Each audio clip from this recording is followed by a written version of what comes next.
Welcome! We are specifically looking at the different requirements elicitation techniques which are based around surveys. There are two distinct types of survey techniques. 1. Interviews. 2. Questionnaires. The requirements interview. The requirements interview is probably one of the most common and widely used requirements elicitation techniques. This technique relies on the stakeholder and the requirements engineer to have a good knowledge of the subject matter area and the ability to converse about the requirements fluently.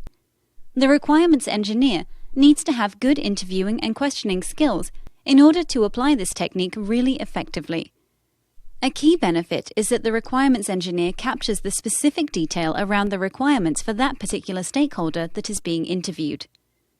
Two key disadvantages are that this technique requires a lot of time, and the more people that needs to be interviewed, the larger the time investment becomes. The other disadvantage is that this technique does not allow for requirement validation from others, and the requirements engineer can often end up with conflicting requirements elicited from different interviews. The questionnaire.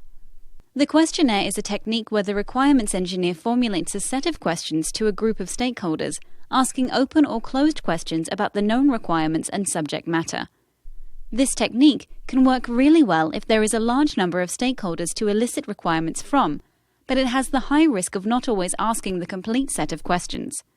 Often a requirements engineer will only after the questionnaire has been sent realize they should have asked a question in a different way to elicit the right response from stakeholders.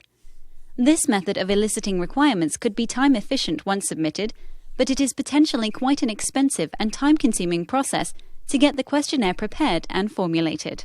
In summary, these two common survey-based requirements elicitation techniques are used where people are either finding it hard to be in the same room at the same time due to busy schedules or when stakeholders are geographically dispersed.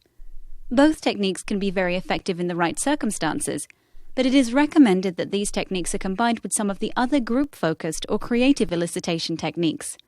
I look forward to sharing the next topic with you in the next video.